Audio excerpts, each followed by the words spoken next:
저는 제 가족이라면 안 먹여요. 약품 사이트에서 검색을 해보시면 부작용이 조금 남달라요. 안녕하세요. 안녕하세요. 오늘도 빛나는 당신을 위한 룩셀 클리닉의 원장 홍한비, 상담실장 서지연입니다. 원장님, 오늘은 여드름에 대해서 궁금한 점이 있어가지고 이렇게 자리를 마련했는데요. 저 피지 조절제 좀 처방해주세요. 이러는 고객님들이 꽤 많으신데 원장님께서는 그런 분들께 한사코 만류를 하시거든요. 그래서 그게 이유가 상당히 궁금해요. 제 컨셉이 항상 그거잖아요. 나나 내 가족한테 못할 거는 안 한다. 오, 네. 네, 내 가족한테 안 먹일 약이라서 처방을 안 하고 있고요. 여드름에 쓰는 약들은 물론 여러 가지 종류가 있어요. 길게는 아니더라도 일시적으로는 스테로이드를 쓰는 경우도 있고, 다른 피부 질환처럼 항히스타민제라던가 혹은 뭐 소염제라던가 항생제라던가 이런 것들을 쓰는 경우들도 있긴 있는데, 여드름에서만 특히나 많이 쓰는 약 피지 조절제, 오리지널 약으로는 로아큐탄이 있고 성분명은 이소트레티노인이죠. 현재는 우리나라에 로아큐탄이 없죠. 그게 오리진인데요, 원장님? 네, 오리지널 약인데 우리나라에서 2019년에 없어졌습니다. 이유가 뭘까요? 회사가 자진 철수를 했고, 검색해 보시면 이유로 나오는 거는 뭐 수익성이 떨어진다 뭐 이런 소리를 하고 있는데, 솔직히 아니라고 생각하거든요. 미국에서는 2009년에 우리보다 10년 전에 철수했어요. 자진적으로. 하도 소송에 걸려서. 물론 의사들도, 특히 뭐 피부과 의사들도 그 로아큐탄 약을 본인이 직접 드시거나 이런 분들도 참 많기는 한데요.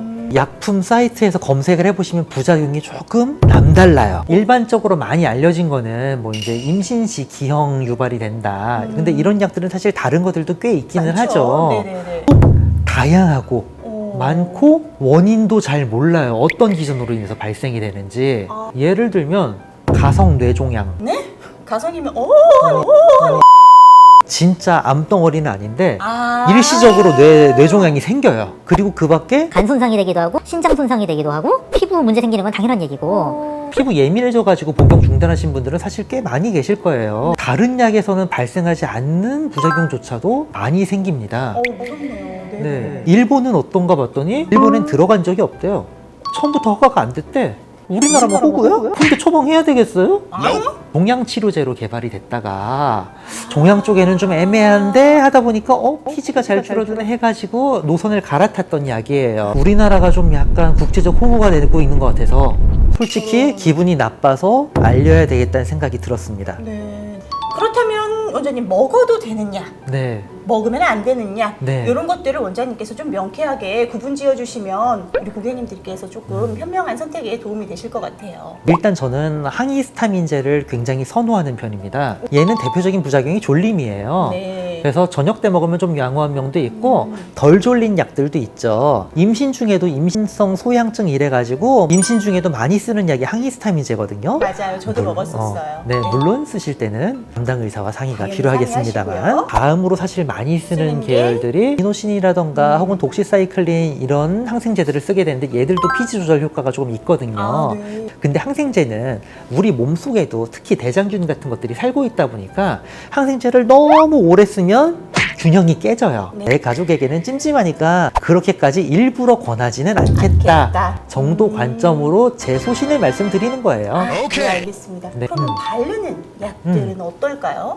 바르는 거는 상대적으로 부담이 좀 적죠. 안 좋은 성분이라고 하더라도 먹는 것처럼 많이 들어가는 게 아니니까요. 뭐 대표적인 거는 디페린 젤이라고 하는 것들도 있겠고요. 지금은 단종됐지만 스티바이도 비슷한 계열이 될 테고요. 그 밖에도 뭐 에피디오라던가 등등등. 좀 강한 거를 쓰면 화상을 입는다던가 피부가 안 좋아지는 경우들이 있기 때문에 부드러운 타입을 조심스럽게 사용하는 건 괜찮다고 봅니다.